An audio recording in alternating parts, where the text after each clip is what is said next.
오늘 새해, 제가 아마 새해 들어선 처음 설교하게 되는데, 메리 크리스마스 앤 해피 뉴 이어. 감사하고요. 벌써 한 해가 다 지나고 새해를 시작했습니다. 시간은 참 빠르다고 느낍니다. 물론 시간을 빠르다, 늦는다, 이런 얘기는 시간의 속성과 맞지 않습니다. 시간은 원래 빠르지도 않고 느리지도 않고 똑같이 갑니다. 모든 시간은 똑같이 같은 속도로 갑니다. 느낌이 다를 뿐입니다. 그래서 젊은 사람은 빨리 시간이 갔으면 좋겠는데 안 가고, 나이를 얼른 좀 먹었으면 좋겠는데 이놈의 시간이 이렇게 안 가서 아주 고민을 하죠, 젊은이들은. 그리고 나이 많은 분은 너무 빨리 가서 고민을 합니다. 50세 된 분들은 세월이 50마일로 간다고 생각하고, 60세 된 사람들은 60마일로 달린다고 생각합니다. 70세는 70마일, 80세는 80마일, 90세는 90마일로 달린다는 느낌을 느낄 뿐이지, 실제로는 시간은 모든 사람에게, 젊은이나 늙은이나 같은 속도로 간다, 그렇게 봐야 되겠습니다. 그리고 시간은 계속 쉬지 않습니다. 우리가 쉴 때도 쉬지 않고, 잘 때도 잠자지 않고, 또 우리가 고생하고 괴로워할 때도 시간은 똑같이 흐르고, 놀고 있을 때도 흐르고, 죄를 짓는 동안에도 흐르고, 이렇게 계속 시간은 갑니다. 그래서 시간은 똑같이 같은 속도로 가니까 어느 시간이 되면 우리의 인생도 끝나고 세상도 종말을 맞게 되고 주님이 다시 오시게 되죠. 그리고 시간은 앞으로만 가지 뒤로는 절대로 가지 않습니다. 사람들이 기분 좋으라고 젊어 보입니다. 그렇지만 사실은 그때 젊었을 때에 비해서 늙은 거예요. 괜히 위로하느라고 그렇게 말하지, 70 됐는데 60같이 보입니다. 그러면 기분 좋아. 근데 60년은 옛날 얘기고, 지금은 70이면 70, 80이면 80. 그래서 앞으로 간 걸 뒤로 할 수 없다는 거죠. 그래서 절대로 앞으로만 전진하는 시간은 가면 다시 오지 않습니다. 또 시간은 미리 땡기서 쓸 수도 없고 또 막을 수도 없습니다. 그래서 60살에 저 세상에서 날 데리러 오면 나는 할 일이 많아서 못 간다고 전해라, 그런 말도 요즘 많이 하잖아요. 70세에 데리러 오면 아직도 쓸만하다고, 그래서 못 간다고 전해라. 80에 오면, 90살에 데리러 오면 내가 알아서 갈 테니 그런 줄 알라고 전해라, 그렇게 얘기를 하고, 다시 또 데려오면 내가 자존심 상해서 못 간다 그래라, 그런 말도 있고, 그리고 하여튼 재밌게 말했어요. 그런데 다 건방진 말이에요. 왜냐, 부르시면 가고 오라 하시면 갈 수밖에 없는 거지, 못 간다 간다 그렇게 하는 게 아니에요. 그거는 그냥 해본 소리고, 시간은 가면 어느 시간에 도착하면 끝이에요. 그렇기 때문에 시간을 반드시 우리가 시간의 속성을 이해하고, 그 다음에 성경은 지혜롭다, 어리석다 하는 것을, 그 시간을 잘 속성을 이해하고 그 시간의 매니지멘트를 잘한 사람을 지혜롭다 그렇게 말하고, 그걸 그 속성을 모르고 이제 지금 이렇게 시간 다 보내도 나중에 또 시간이 있겠지, 지금 이렇게 해도 마지막에 하면 돼. 그리고 또 기회가 오겠지. 그리고 아무 생각 없이 그 시간을 다 소비하고 낭비한 다음에 그 시간이 딱 도착하면 그때 바보처럼 된다. 그래서 지혜 없다는 것을 foolish, 바보라고 표현을 했습니다. 그래서 지혜롭다는 사람이 뭐 공부 많이 하고 IQ 높은 사람이 지혜로운 것이 아니고 시간의 개념을 이해하고 그 시간에 주어진 시간을 소중하게 여기고 그것을 잘 쓰는 매니지먼트 하는 사람이 지혜로운 사람이고, 그 시간의 속성을 이해 못하고 또 기회가 올 줄 알고 시간이 아직 많이 남은 줄 알고 영원히 살 것처럼 생각하고 그냥 살아가다가 마지막에 어려움을 겪는 사람을 지혜 없다, 이렇게 성경이 말하고 있습니다. 오늘 세월을 아끼라 하고 말씀하신 그 세월은 세월이 똑같은 시간으로 똑같은 방향으로 계속해서 흘러가기 때문에 그 시간의 속성에 주어진 시간을 선물로 알고 잘 하나님이 원하시는 대로 살아들이라, 그런 말씀이고, 세월이 악하니라. 악은 옛날부터 있었지만 지금 이 시대처럼 옛날에도 죄악이 있었고 범죄가 있었고 악한 일이 있었지만 요즘처럼 이렇게 악이 질로나 양으로 엄청난 악한 시대가 되었는데, 그럴 때 우리에게 수많은 attraction, 우리를 끌고 가거나 관심을 모을 그런, 그리고 유혹하는 것들이나 수많은 세상의 일들이 우리에게 있기 때문에 더 조심하고 더 때를 알고 그 때를 잘 지켜가라 하는 말씀이 오늘 우리에게 주신 본문입니다. 그냥 시간을 생각지 않고 살다가 어느 시간이 돼서 이렇게 정말 한 해를 또 낭비했구나 이렇게 생각하면 마지막에 부르는 찬송이 있습니다. 여러 해 동안 주 떠나 세상 연락을 즐기며, 그렇죠? 그리고 나 주를 멀리 떠났다 이제 옵니다. 그 귀한 세월 보내고 주여 옵니다. 12월 말에 이렇게 부르게 되면 이거 참 위험한 거죠. 그러니까 시간을 우리가 잘 매니지할 수 있게 되기를 주의 이름으로 축원합니다. 아끼라, 허비하라 반대말입니다. 아끼는 것은 허비하는 것의 반대말이고 허비하는 것은 아끼는 것의 반대말입니다. 낭비하지 말라, 그런 말씀이죠. 그래서 사실 우리가 새해를 들어서면서 새로운 결심을 가지고 새해를 출발하죠. 2016년 우리는 나눔과 섬김의 해다, 이렇게 이제 정하고 한 해를 하나님이 축복하시도록 신년의 말씀을 주셨는데, 시편 65편 4절에 이런 말씀을 우리가 배웠습니다.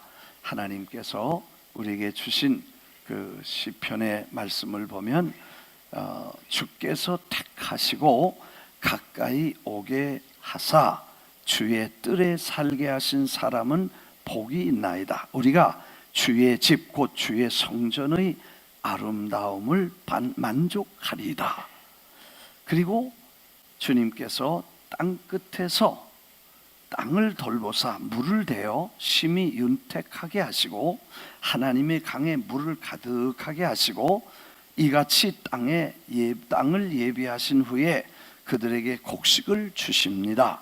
주께서 밭고랑에 물을 넉넉히 내시고 그 이랑을 평평하게 하셔서 거기 단비로 부드럽게 하심으로 싹을 복주신다.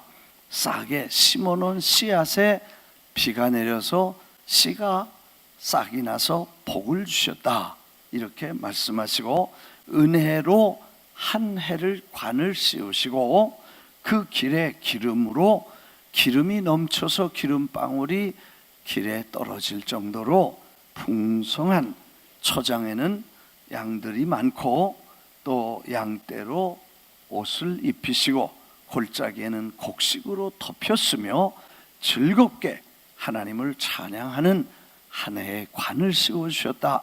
믿으시면 아멘 하십시다. 아멘 하신 분만 그렇게 되실지 몰라. 아멘. 그래서 하나님이 우리에게 이렇게 한 해를 축복으로 주셨는데, 사실 이 말씀을 보면 그 말씀의 배경은 그런 내용입니다.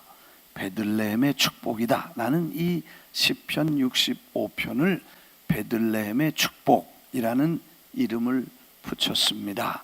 왜냐하면 이 성경 말씀은 베들레헴을 가리켜서 말씀하신 것입니다. 원래 다윗의 아버지는 이새, 다윗이 쓴 시인데 다윗의 아버지는 이새고 이새의 아버지는 오벳이고 오벳의 아버지는 보아스고 보아스의 아내는 룻이고 룻의 시어머니는 나오미고 나오미의 남편은 엘리멜렉이고 엘리멜렉의 두 아들은 말론과 기련이고 그의 아내들 며느리들은 오르바와 룻이다. 우리가 잘 촌수를 잘 몰라요. 그래서 다시 다 가르쳐 줬으니까 한번 물어보겠어요. 다윗의 아버지는 누구예요? 이새. 이새의 아버지는 오벳. 오벳의 아버지는 보아스. 보아스의 아내는 룻의 시어머니는 나오미의 남편은 엘리멜렉. 엘리멜렉의 두 아들은 말론과 기련. 기련의 두 아내는 오르바와 말론과 기련의 아내는 오르바와 룻이다. 그렇죠? 그래서 그 말은 구약성경 룻기에 있는 가족 스토리입니다. 원래 이 사람들은 베들레헴이라고 하는 아주 곡창지대에 살았습니다. 그 동네 이름은 떡집, 하우스 오브 브레드라고 하는 곡창지대가 돼서 밀이 꽉 차고 곡식과 과일이 많이 나는, 채소도 많고 과일도 많고 곡식이 많이 나는 그런 마을이기 때문에 거기는 떡집이라고 이름을 붙일 만큼 풍성한 그런 동네입니다. 그런데 그 마을에 살던 이 가정이 마을에 가뭄이 오니까 먹을 게 없고 또 살기 어려워서 이민을 결심합니다. 남편과 아내가 떠나면서 아들 둘 데리고 갑니다. 남자 셋, 여자 하나. 그래서 네 식구가 이민을 가서 저 모압이라는 다른 나라 가서 살게 됩니다. 가서 두 아들, 동네 예쁜 아가씨들을 만나서 결혼을 해서 며느리 두 사람, 시어머니 하나, 아들 둘, 아버지. 모두 몇 명이에요? 남자? 네, 계산이 안 돼요.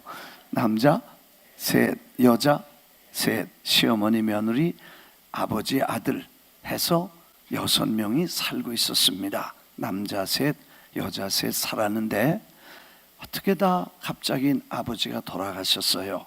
그 다음에 아들도 둘 다 죽었어요.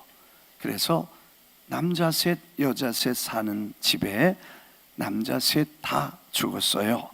그래서 여자만 셋이 살아서, 웃지 마세요. 얼마나 슬프겠어요. 성가대 왜 웃어? 얼마나 슬프겠어요. 정말 기가 막히죠. 자기 고향도 아니고 남의 나라 땅에 와서, 남의 동네에 이민 와서 남편 죽고 아들 둘 믿고 살았는데 그 아들 차례로 죽어서 이제는 그 시어머니는 정말 외롭고 어렵게 힘들게 살아갑니다. 다행히 그 며느리들이 잘해서 시어머니도 같이 서로 위로하면서 세월을 지나는데, 시어머니 생각해 보니까 내가 여기 있는 게 이 젊은이들에게 도움을 안 주겠다. 여기 있으면 이 사람들이 어떻게 새 출발하겠냐, 무슨 소망을 갖고 살겠냐. 내가 차라리 다시 고향으로 돌아가서 이 사람들을 자유롭게 해주자 하고 결심을 하고 며느리 둘 불러서 내가 고향이 그리워서 가겠다. 갈 테니 너희들은 아무 걱정하지 말고 여기서 잘 살아라. 결혼하고 새 출발해라. 그동안 고마웠고 감사했다. 미안하다. 이렇게 인사를 하고 이제 떠나려고 하니까 그 며느리 둘이서 절대로 안 된다고, 우리도 같이 간다고, 그리고 따라 나서는 거예요. 아무리 말려도 안 돼. 그래서 심하게 얘기를 했더니 그 중에 한 며느리는 시어머님 뜻이 그렇다면 제가 듣고 순종하고 제가 여기 남아 있겠습니다. 그래서 울면서 고마웠습니다. 안녕히 가세요. 잘 있어라. 그리고 해주고, 한 며느리는 끝까지 따라 붙어서 어머니의 하나님이 나의 하나님이고 어머니의 백성이 내 백성이고 어머니 땅이 내 땅이 됐습니다.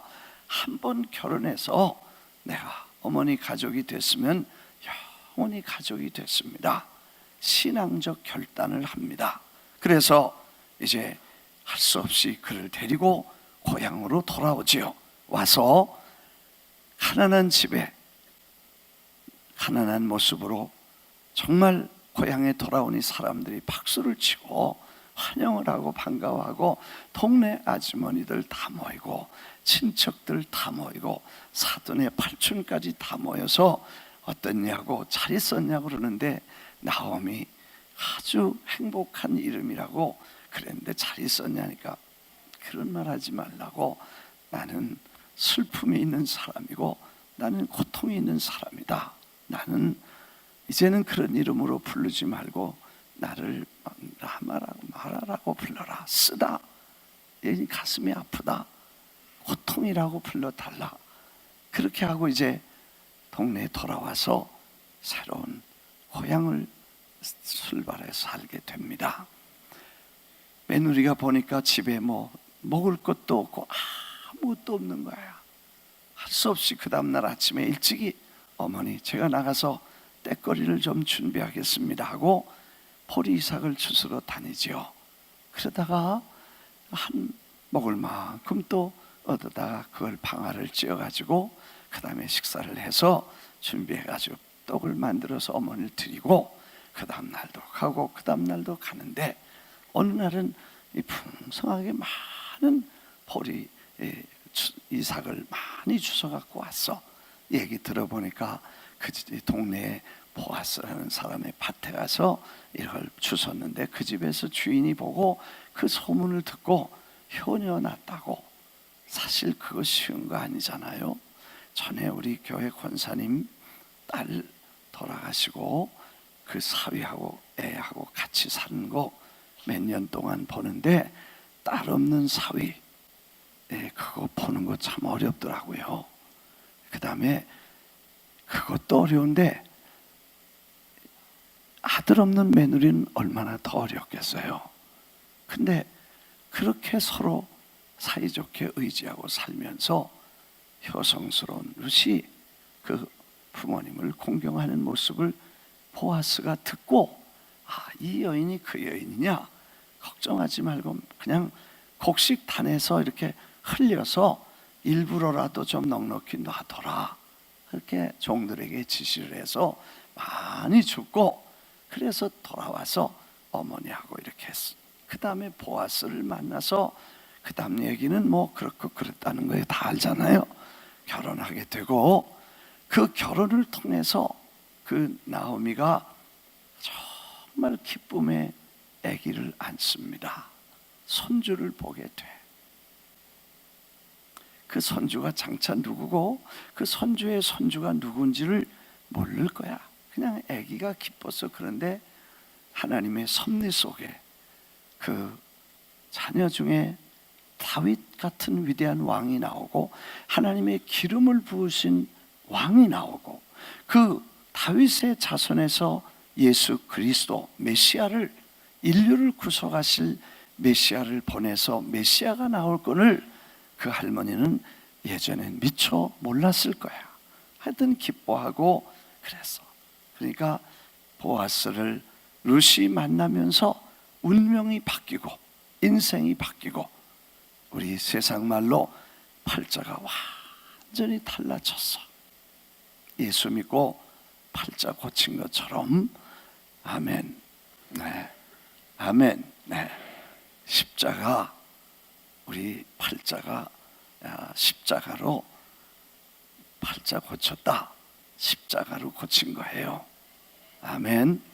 아무튼 그렇게 해서 놀라운 축복이 있어. 그렇게 하나님이 그 가족을, 그런 슬픔과 아픔과 눈물을 바꾸어서 기쁨과 감격과 축복의 역사 속에 이 성경에 그런 위대한 하나님의 구속사에 이름을 넣을 만큼 위대한 축복의 인물들이 되고 역사에 남는 귀한 시간이 되었다, 이런 말씀을 주셨는데, 우리가 생각해 보면 이민 초기에 얼마나 우리가 힘들게 살았습니까? 미국 처음 와서 고생들 많이 하셨습니다. 정말 옛날에는 뭐 하냐? 그러면 나 주름 잡고 다닙니다. 그 사람은 세탁소에서 대림질 하는 거야. 주름을 쫙 잡아. 그러면 그 사람 주름 잡는다 그러는 거예요. 그리고 당신 뭘 하세요? 직업이 뭡니까? 그러면 누비고 다닙니다.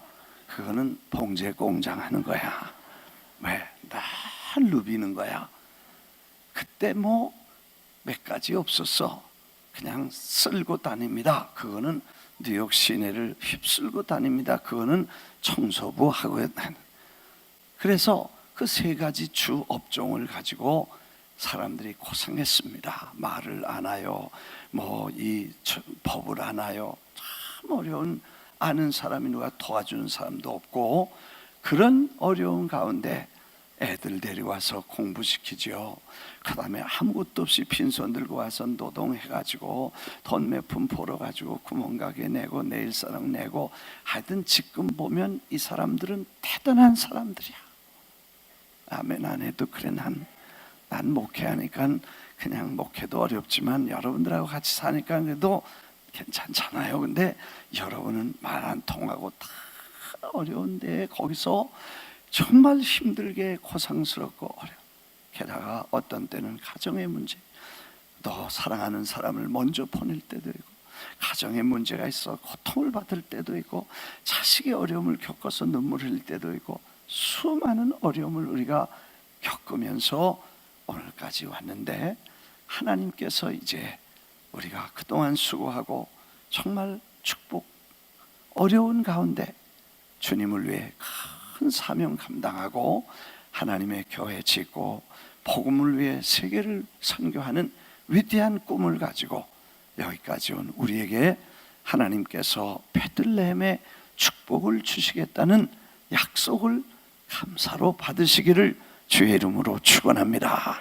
그래서 반리랑에 물이 골고루 되듯이 집안마다, 가정마다, 사업장마다, 식구들마다 다 은혜를 받게 되시기를 주의 이름으로 축원합니다.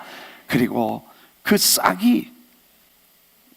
씨가 싹을 내면서 복을 받는다.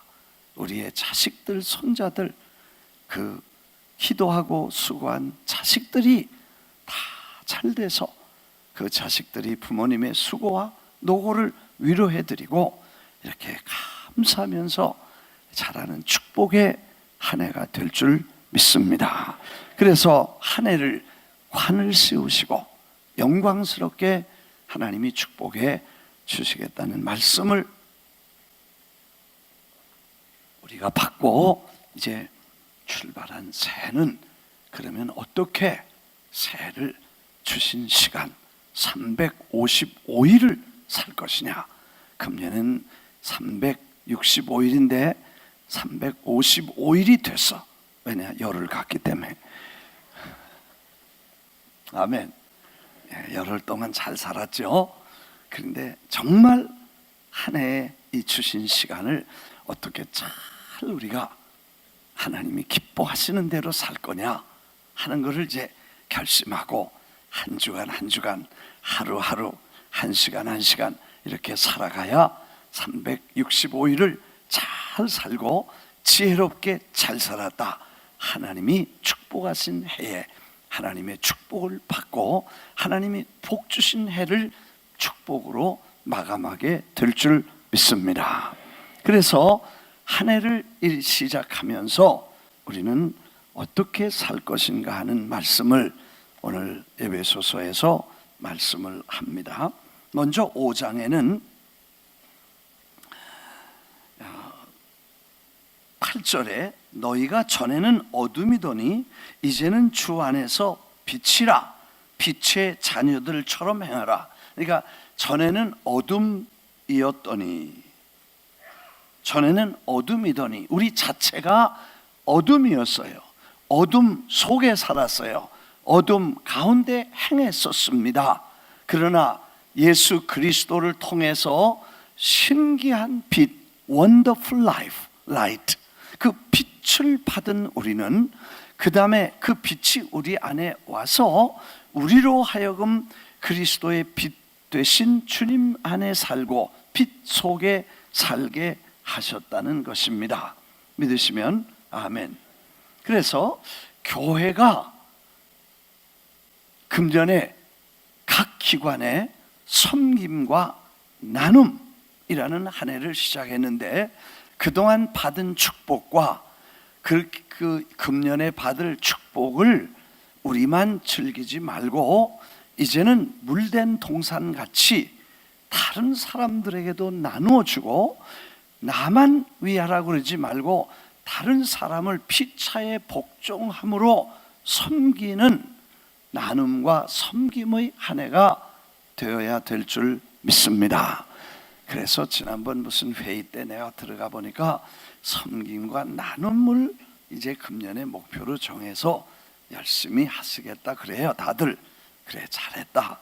그러면 구체적으로 뭘 할 거냐 그렇게 물어봤는데 이제 뭐 여러 가지 생각이 있어요. 그래서 내가 제1번 첫 번째로 내가 서제션 할 거는 그 아름다운 하나를 시작해 보는 게 좋겠다. 그게 뭐냐 하면 외국 414 대회에 오셨던 분들에게 제가 만나면 그분들이 나에게 정말 프라미스 교회는 너무 감동적인 모습을 봤다 그러시더라고. 많은 분이.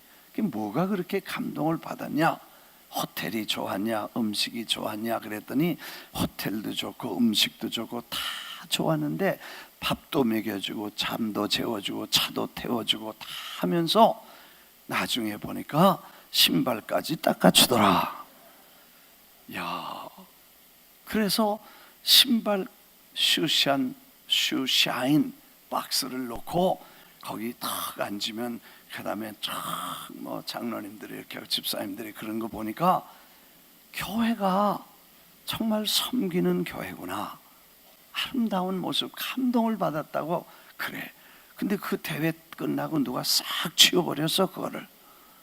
그래서 그거 다시 백 가져와서 한 달은 교역자들이 담임 목사, 부목사, 전도사 할 거 없이 목사님들이 나와서 수시아인하고 그 다음에 두 번째 달에 3월 달에는 안수 장로님들이 이렇게 하고 그 4월 달에는 안수집사님들이 하고 5월 달에는 여자 권사님들이 하고 6월 달에는 집사님들이 하고 그 다음에 7월 달에는 청년들이 하고 그 다음에 8월 달에는 국민학교 아이들이 하고 그리고 그 다음에는 노인들이 하고 그렇게 하면 1년 내내 섬기는 게 눈에 가시적으로 보일 거다. 네, 아멘 하세요. 사실 그 구두도 아무나 닦는 거 아니에요. 그 기술이 필요해. 두 가지로 닦아야 되는데 하나는 불로 닦든지 물로 닦아야 돼. 불이라는 건 원래 구두를 다 물로 닦고 씻고 그 다음에 수건으로 젖은 수건으로 닦고 먼지 다 닦고 그 다음에 거기다가 이제 그 약을 바를 때 약을 이렇게 처음에 바르고 그 다음에 거기다 뭐라 그래 그 광을 입히는 거야. 그래서 처음에는 불에다가 이렇게 다 닦아가지고 이 알코올 불에다 이렇게 쫙 얹어서 녹으면 그 다음에 싹 바르면 그게 반짝반짝하고 일주일 가는 거예요. 그래서 그걸 불이라고 그러고 그 다음에 그 불이 쉽지 않아요. 알코올도 비싸고 그걸 살려면 복잡하니까 그 다음에 물로 해. 그건 물은 없으니까 침으로 그냥 발라가지고 침을 퇴퇴 뱉어가지고 하면요 반짝반짝 나. 그걸 다 훈련 받아가지고 불로든지 물로든지 하여튼 닦아가지고 교회 오시는 분들은 누구나 처음 오시는 분 탁 앉아서 밥도 먹여주지요, 구두도 닦아주지요. 그렇게 섬기면서 즐겁고 기쁘니까 봉사한다면 그게 아름다운 것이다. 그렇게 생각을, 한 해를 우리가 하루라도, 한 시간이라도 낭비하지 않게 되시기를 주의 이름으로 축원합니다. 그래서 아이들, 어른 다 해서 금년엔 하여튼 교회가 벌써 하나님께서 이렇게 은혜를 주셔서 교회가 갑줄로 부흥되고 큰 부흥의 불길이 일어나고 하나님의 축복이 오는 소리가 들리고 부흥하는 이런 역사들이 시작될 줄 믿습니다. 벌써 늦어지는 500명이 넘어서 시작할 때 150명, 100명, 150명인데 500명이 넘어서 이제는 교회를 타운하고 증축하느니 뭐 어디로 이사 가느니 그런 얘기를 지금 회의들을 하고 있고, 헌금이 좀 남으니까 그거 가지고 건축 헌금하느라고 세이빙을 한다고 어카운트를 열고 뭐 그러더라고. 참 고마운 일이에요. 그래서 그런 부흥이 오기 위해서 한 해는 축복의 한 해로 맞는데, 일찍이 우리가 하비 칵스라는 하버드 대학의 교수가 말을 했듯이 교회의 진정한 부흥은 교회의 양적 성장보다 교인의 영적 성장에 더 관심을 가져야 된다. 구원을 향한 기독교의 신앙의 정수는, 진짜 본질은 교회의 외면적 구조가 아닌 그 구조를 지탱하는 교회의 본질적 바탕에 있는데, 곧 교인들의 영적인 체험과 영적인 수준과 영적인 상태가 부흥이 되고 좋아야 그게 부흥의 기초가 되는 것이다. 교인들이 하나님을 만나는 것은 교회 건물이나 제도적 구조가 아니고 임박한 하나님의 나라에 대한 각성과 이웃 사랑을 실천하는 도덕적 성숙을 요구하는 영적 체험에 있다는 것입니다. 참 어려운 얘기인데, 이 도덕적 영적 체험이다, 이런 말은 그 이웃 사랑을 실천하는 도덕적 성숙을 요구하는 영적 체험이다. 그래서 우리가 교회 다니고 신나게 다니고 뭐 이런 것만 아니고 영적으로 도덕적인 그 사회적인 생활에서 이웃을 사랑하는 도덕적인 성숙, 그래서 모든 일에 빛 되신 주님이 빛 가운데 거하라고 하신 것처럼 우리가 빛으로 살아가는 것이 그래서 성숙한 것. 그래서 예수 믿고, 전에도 말씀드린 것처럼 예수 믿는 사람 때문에 예수 안 믿는 사람이 많다는 말 오래 들어왔습니다. 교회 다니는 사람 때문에 교회 안 다닌다는 사람 너무 많습니다. 돈 떼어먹은 사람은 다 교회 사람이다, 뭐 그랬겠어요. 다 떼어먹지만 다른 사람은 의뢰 떼어먹을 줄 알지만 교회 다니는 사람은 믿고 맡겼는데 그 믿는 도끼에 발 찍혔다. 그래서 자꾸 얘기를 하는 것 같아요.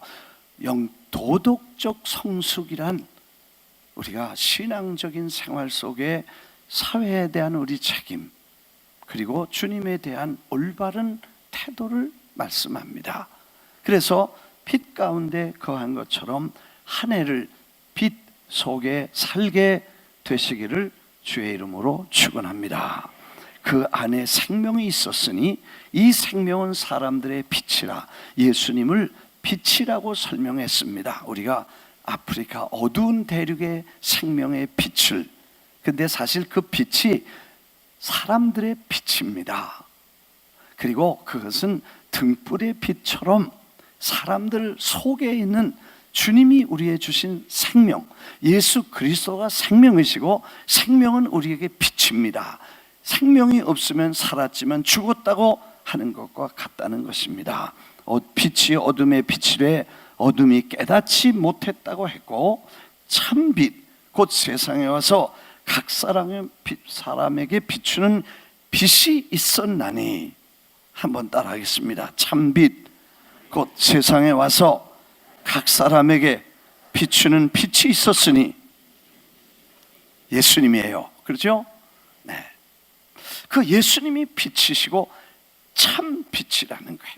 제가 서울에 갔더니 이화장에서 식사를 좀 준비할 테니까 오라 그래서 그 이승만 박사 사시던 댁에 한 2번 가서 식사 대접받고 그분이 사시던 얘기 들어봤어요. 조그만 집에 아무것도 없이 그 더위에도 에어컨 안 틀고 추운데도 조그만 집에 그렇게 사셨더라고. 남겨놓은 게 아무도, 그 아드님과 수양 아들 한 분 있고 며느리 한 분 있는데 그분들이 지금 그 집을 지키고 있어요. 근데 남겨놓은 게 아무것도 없어. 집 그저 조그만 집 한 채, 그거 하나 거기 사셨다니까. 그분이 남겨놓은 유산을 이것저것 찾다가 그분이 두 가지를 남겨놓으셨는데 다 찾았는데 뭐 이것저것 별거 없지만 그래도 가지고 계시던 걸 찾았는데 2가지 중에 하나는 찾았는데 하나는 못 찾았었대. 그게 하나는 시계였대요. 오래된 시계지만 이 박사님이 차시던 시계니까 유물로 그걸 찾았고, 그 다음에 참빗을 하나 가지고 계셨는데 그걸 못 찾았대. 그래서 그걸 찾느라고 사방에 뒤졌는데 못 찾았대. 참빗이 뭔지 아는 분은 오래된 분이에요. 참빗이라는 게 뭐냐면 대나무 촘촘하게 가늘게 해가지고 빗을 만들어서 양쪽으로 날을 세워가지고 그 다음에 머리를 빗는데 그건 언제 필요하냐? 석회 잡는 데 필요해. 석회가 뭔 줄 아는 분은 오래된 분이야. 석회는 뭐냐? 이의 아들이고 그 다음에 이는 석회의 아버지야. 뭔지 이해가. 이라는 게 뭔지를 구경 못한 세대가 어떻게 석회를 알겠어요? 이가 이 머리에다가 알을 머리카락에다 쭉 까놓으면 하얗게 이렇게 달려 있어요. 이건 머리를 감아도 안 되고 머리를 뽑기 전에는 안 돼. 근데 머리 뽑을 수 없으니까 그걸 참빗이라는 아주 촘촘한 걸로 그냥 팍팍 빗으면 거기 석회가 다 빠져나와. 그럼 이걸로 그냥 이렇게 해가지고 그렇게 그럴 때 쓰는 게 참빗이야. 그래서 이게 하나 있었는데 못 찾았어. 나중에 몇 년 후에 이 박사님이 쓰시던 성경을 열어보니까 거기 참빗이 있더라는 거야. 그 속에서 찾았대. 그건 참 맞는 거야. 참빗은 이 성경에서 찾아야지 어디서 찾겠고. 예수님 안에서야 참빗이 있지 어디 가서 무슨 불빛이 있겠어요. 그래서 그 얘기를 듣다가 내가 참빗을 성경에서 찾았다는 건 참 재미있는 표현이고, 거기 정말 참빗이 있다. 성경에 보니까 여기 참빗이 있더라고. 그걸 참빗이라고 그러지 않고 옛날 분들은 챔빗이라 그래. 근데 참빗이라고 성경에 썼는데 그 참빗 곧 예수 그리스도가 세상에 비추는 빛이었다 그랬어. 그리고 고린도후서 4장 6절에는 어두운 데에 빛이 비치리라 말씀하셨던 그 하나님께서 예수 그리스도의 얼굴에 있는 하나님의 영광을 아는 빛을 우리 마음에 비추어 주셨느니라. 그 영광의 빛을 그리스도 예수 얼굴, 하나님을 아는 그리스도의 얼굴에 있는 영광의 빛을 우리에게 비추어 주셨다. 할렐루야. 그래서 예수님과 자주 만나면, 예수님하고 자주 앉으면, 예수님을 자주 대하면 그분의 얼굴에 있는 광채가 우리에게도 오고 그 빛이 우리 속에서 다른 사람에게 전달이 된다는 거예요. 믿으시면 아멘 하십시다. 제가 몽골을 한번 갔었어요. 저 울란바토라는 도시인데, 내몽고 그러면 중국 땅 안에 몽고가 있고 그 중국 아닌 독립국가로서 울란바토가 수다고 몽골이라는 나라가 있어요. 근데 비행장에 내리자마자 제가 착각을 했어요. 한국에 왔나? 보니까 있는 비행장의 사람들이 몽땅 한국 사람이야.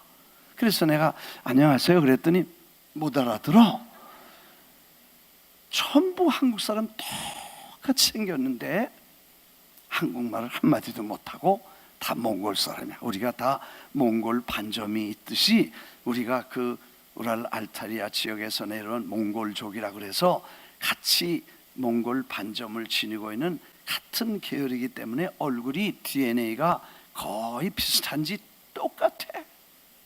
그래서 계속 착각을 하고 한국 사람처럼 느끼는데 남이 나라에 와서 한국처럼 느껴본 건 처음이었어요. 그래서 그 사람들을 보고 참 놀랐는데, 그런데 어디 가니까 그 사람들보다 조금 다른 빛을 보겠어. 교회가 한 10년, 20년 전에 거기 선교사를 파송해가지고 처음으로 선교를 시작해서 교회들이 10년째 될 때 가보니까 교회 사람들이 다 모였어요.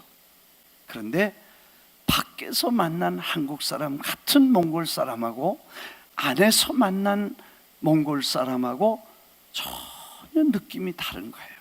왜 그런가 보니까 예수님을 구주로 영접하고 참 빛이 우리 안에 들어온 경험을 한 그 빛 속에 있는 사람들은 또 다른 그런 빛, 느낌이 아닌 다른 빛의 느낌을 느낄 수 있었어요. 아멘. 네. 사실 그게 굉장히 중요한 거죠. 우리 안에 예수님이 계시고 예수 그리스도가 빛이신데 그 빛이 우리 속에서 다른 사람에게 예수의 빛을 비춘다는 것은 놀라운 일 아니에요? 그래서 거기 여행을 마치고 한국 가서 저 부산에 갔는데 설렁탕 집이 너무 맛있어서 아침에도 가고 저녁에도 가고, 그리고 누가 안내 안 해줘서 나 혼자 가서 설렁탕 한 그릇 먹고 있는데 그 주인 아주머니가 나보고 몇 번 오니까 이제 친숙해서 그런지 하는 말이 혹시 목사님 아니세요? 그러더라고. 그래서 내가 어떻게 하셨어요? 그러니까 그런 것 같아요. 느낌이, 야, 그분 영분별의 은사가 있는 거 아니야? 야, 내가 만일 그분이 나보고 혹시 회사 사장님 아니세요? 그랬으면 내가 회개 많이 했었어야 돼.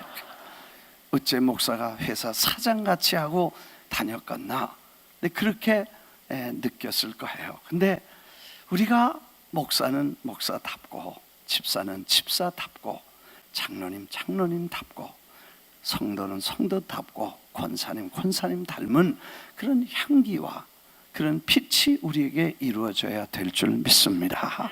사실 우리가 그게 부족해서 사람에게 상처도 주고 아픔도 주고 고통도 주니까 우리가 새는 사실 우리가 말한 빛 가운데 거하라는 그 말씀대로 빛 속에 살아야 되고, 여러분 우리가 야광시계라는 거 옛날에 있었어요. 거기다 초침과 분침과 시침에다가 야광이라는 인을 바릅니다. 그리고 1, 2, 3, 4, 5, 6, 7에다가 다트 점을 찍든지 그 번호에다가 인을 매기든지 그래가지고 햇빛에서 보면 푸르스름하고 불을 딱 끄면 환하게 분침과 시침 그 큰 바늘과 작은 바늘이 보이죠. 그래서 메신지를 알게 됩니다. 그런데 이 야광 시계를 캄캄한 방에다가 오래 놔두면 그 다음에 보도 깜깜해도 보이지 않습니다. 그런데 햇빛 밝은 데나 불빛이 밝은 데 놨다가 한참 있다가 불을 끄면 환하게 보이는 것은 그 불빛에서 인이 그 불빛을 받아서 그 불빛을 다시 리플렉트 하기 때문에 알 수 있는 것입니다. 올해 말씀 가까이 가고 주님 가까이 가고 성령님 모시고 주님과 오래 교제할수록 우리가 어두운 세상에 나가면 길을 밝혀주는 길잡이가 될 줄 믿습니다. 너희는 세상의 빛이다. 그랬습니다. 그래서 우리가 빛을 발하는 것이 빛의 삶이고 빛 되신 주님을 따라가는 것입니다. 전에는 너희가 어둠이더니 이제는 주 안에서 빛이라. 빛의 자녀들처럼 행하라. 빛의 열매는 모든 착함과 의로움과 진실함에 있느니라. 에베소서 5장 9절에 말씀했습니다. 빛의 열매는 모든 착함과 의로움과 진실함에 있느니라. 거짓말, 사기, 이거 어둠인 것입니다. 진실함과 경건함은 빛입니다. 사랑과 용서는 빛입니다. 미움과 증오는 어둠입니다. 그래서 진실함과 거룩함에 이르도록 빛 가운데 거하라고 말씀하시면서 주님이 기뻐하시는 게 뭐고 싫어하시는 게 뭔 줄을 시험하여 보라. 열매 없는 어두운 일에 참여하지 말고 도리어 책망하라고 말씀하셨습니다. 그리고 책망을 받는 모든 것으로 말미암아 드러나는데 빛 가운데 가면 다 드러나게 된다는 것입니다. 그러므로 잠자는 자여 깨어서 죽은 자들 가운데서 일어나라. 그리스도께서 너에게 비추시리라 하셨느니라. 그런즉 너희가 어떻게 행할지 자세히 주의하여 지혜 없는 자같이 하지 말고 오직 지혜 있는 자같이 하여 세월을 아끼라. 때가 악하니라. 믿으시면 아멘 하십시다. 빛의 열매는 모든 착함과 의로움과 진실함에 있느니라. 다시 하겠습니다. 빛의 열매는 모든 착함과 의로움과 진실함에 있느니라. 네. 할렐루야. 여러분, 우리가 빛 가운데 있다고 하면서 형제를 미워하면 그거 거짓말하는 것이라고 요한 1서에 말씀했습니다. 요한 1서 1장 5절에는 우리가 그에게서 듣고 너에게 전한 소식은 이것이니 곧 하나님은 무엇이라? 빛이시라. 그에게는 어둠이 조금도 없으시다는 이것이라. 하나님은 빛이시라 그러고 우리는 그의 자녀가 돼서 우리를 왕같은 제사장이고 거룩한 백성이고 택하신 족속으로 뽑아주시고 그래서 우리를 그 귀한 빛 속으로 그 원더풀 라이트 그 빛 속으로 우리를 이끌어 주셨는데 베드로 전후서를 보면서 새로운 거 하나를 깨달았어요. 저는 성경 강해하고 설교하고 그러면서 내가 누구를 가리킨다기보다는 말씀을 공부하고 전하는 사이에 내가 은혜를 받고 내가 새로워지고 내가 깨달음을 깨달아서 내가 은혜를 받아야 된다. 나는 그렇게 생각해. 들으면서 여러분 은혜되지만 전하는 사람은 내가 그래서 깨달음을 가져. 이번에 보니까 퀸스에서 뉴저지에서 이 베드로 전후서를 가지고 엿새 동안 여긴 2주 했고 저기는 1주만 했어요. 2주 동안 1주 동안 3주를 공부하면서 하나 놀라운 걸 깨달았어. 하나님이 우리에게 주신 그 포배로운 믿음, 포배로운 약속, 영광스러운 기쁨, 신비한 광채, 살아있는 소망, 이런 참 놀라운 것들은 전부 하나님이 우리에게 주셨다. has given us.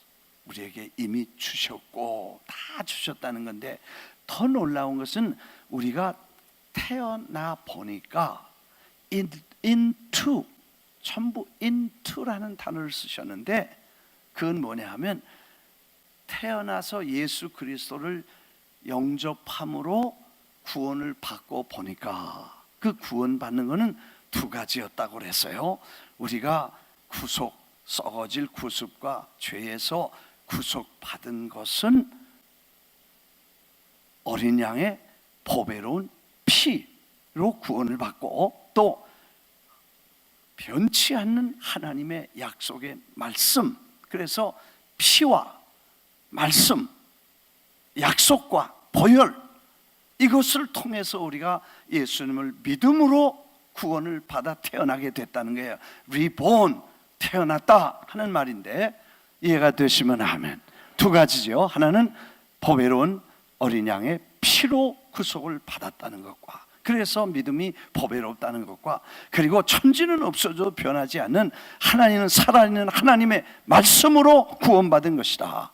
그 약속의 말씀, 그 말씀과 보혈로 피로 우리가 구속을 받았는데, 그 믿음을 가지면 그 시간에 태어나는데 육신이 부모에게서 태어나듯이 하나님의 자식으로 태어나서 rebirth, born again, 다시 태어나게 되는데, 어디로 태어났냐고 보니까 into, 그 속에 태어났.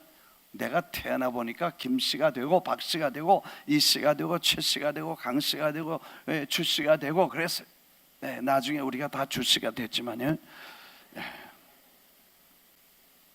왜 주씨냐? 예수 그리스도를 나의 주님으로 영접했으니까. 그래서 다 주씨가 된 거예요. 그래서 누가 성이 본이 어디냐 그러면 갈릴리 저 건너에 나사렛이라는 동네, 거기라고 그렇게 나사렛 주씨라 그렇게 말해야 된다. 하여튼 우리가 태어나고 보니까 into, 어디로? 하나님의 보배로운 믿음 안에서 약속, 영원한 천국과, 그리고 신기한 빛 가운데로 우리가 태어나게 된 거예요. 태어나 보니까 이렇게 된 거예요.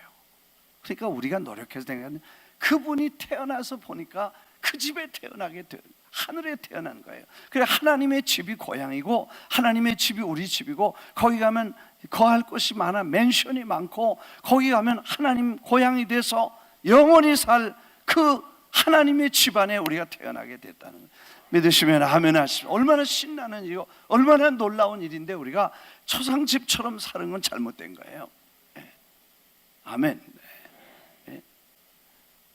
그래서 우리가 어떻게든지 우울증, 영적 침체, 장례식 같이 그렇게 살아가는 게 아니라 말할 수 없는 기쁨으로 기뻐하고, glorious joy, inexpressible glorious joy, 설명할 수 없는 영광스러운 기쁨으로 우리가 기뻐한다.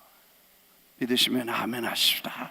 그래서 우리가 이렇게 우울하고 슬퍼하고 침울하고 이런 습관을 버리고, 걱정 근심이랑 일랑 아버지께 다 맡기고, 아버지라고 불렀으면 걱정을 하지 말든지, 걱정을 하려거든 부르지 말고 아저씨라고 부르든지 뭐 이렇게 해야 된다는 거예요. 그래서 막 기뻐하고, 그때 그 기억나세요? 산타 도밍고 도미니칸 리퍼블릭에서 가수 하나 왔는데, 그 가수가 뭐라고 그랬어요? 마림바? 뭐 산타 도밍고, what the name of the dancing? 마림바? 메렝게. 그 뮤직 얼마나 신나는데 보니까요, 다리가 저절로 막 움직여요. 다리가 내가 그래서 그 음악을 다시 지금 녹음해가지고 그 다음에 그 모션 하나하나 지금 배우고 있어. 배우려고 내가 좀 다시 영상을 틀어가지고, 어떻게, 야, 손발이 다 따로 노는데, 야, 신나더라고. 그래서 우리가 정말 예수 믿고 그 속에 태어나서 보니까 그런 집이야. 천국의 기업도 어마어마하고 그 엄청난 유산을 우리가 받은 거야. 믿으시면 아멘 하십시다.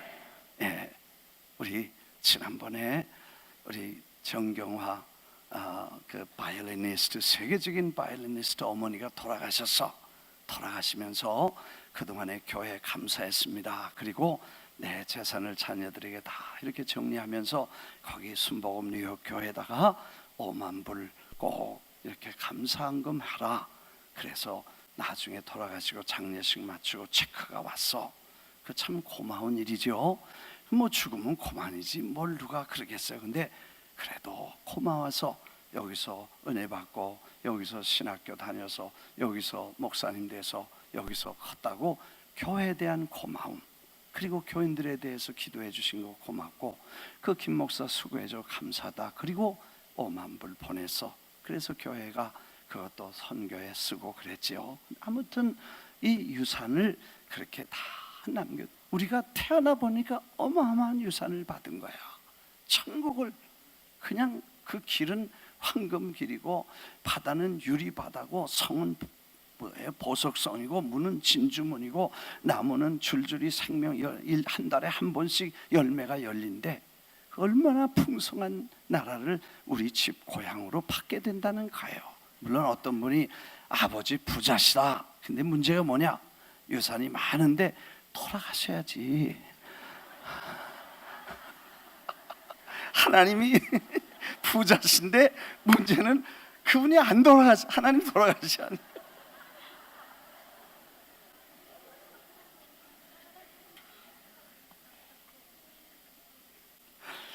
하나님 돌아가시길 기다리지 않고 우리가 이제 그분은 안 돌아가시니까 우리가 죽게 돼요. 그러니까 우리가 돌아가실 때 그거 다 받게 될 줄 믿습니다. 그래서 우리가 태어나고 보니까 그런 걸 다 받게 된 거예요. 너무 감사해서. 야, 우리가 쓸데없는 세상 일에 묶여가지고 이것저것 걱정하고 이런 거 저런 거 시시비비 그리고 그 시간 다 소중한 시간 다 남기고 그 다 낭비하고 우리가 뭐 하는 거냐? 그래서 내가 정말 우리가 그 말할 수 없는 즐거움으로 기뻐하라고 말씀하신 그 말씀을 우리는 깨닫고 기뻐하자. 복잡하고 근심할 생각이 시간이 없으니까 그렇게 하자. 그리고 우리는 하나님께서 허락하신 그 빛 가운데 거하는, 그래서 한 해가 우리 주님이 기뻐하시는 뜻이 뭐냐? 한 해 축복을 주실 하나님이 축복하시도록 늘 기도하고 감사하고, 그리고 요즘 새벽 기도 나갈 때 불을 다 끄고 나가야 되니까 이 프레쉬 조그만 거 열쇠 키 체인에다가 이렇게 불을 하나 만들어서 요만한 걸 넣고 불을 켜가지고 밖을 이렇게 계단을 내려가서 밖으로 나가는데 보니까 그 조그만 불이 있는데도 빛이 있으면 넘어지지 않습니다. 빛 가운데 거하면 실족하지 않게 될 줄 믿습니다. 그리고 주님이 함께 하시면 태산을 넘어 험곡에 가도 빛 가운데 거하면 결코 버리지 아니하시고 함께 하실 줄 믿습니다. 이 믿음이, 이 신앙생활이 시간을 아끼고 또 시간을 낭비하지 않고 때를 잘 분별하는 것인 줄 믿습니다. 이제 성경 한두 절만 더 읽고 제가 마치겠습니다. 그래서 너희가 전에는 어두운 데서 불러내어 그 귀한 빛에 들어가게 하신 자의 아름다운 덕을 선전하게 하려 하심이라. 하나님께서 우리를 그렇게 정말 새롭게 해 주셨는데 그런 새로운 집에 태어나게 하셨으니까 이제는 어둠의 일은 옛날로 족하고 이제는 빛 가운데로 살아가라. 그리고 빛 가운데서 살자. 이게 한 해 우리가 섬김도 빛이고 겸손도 빛이고 용서도 빛이고 사랑도 빛입니다. 여러분, 내가 뉴저지에서 새벽에 일찍 나오고 또 저녁에 늦게 회의하고 뭐 이렇게 들어가다 보니까 좀 늦었어. 며칠 그렇게 하니까 힘이 없어. 그래서 안수기도를 이렇게 하는데 하나님 빛 속에 살게 하시옵소서.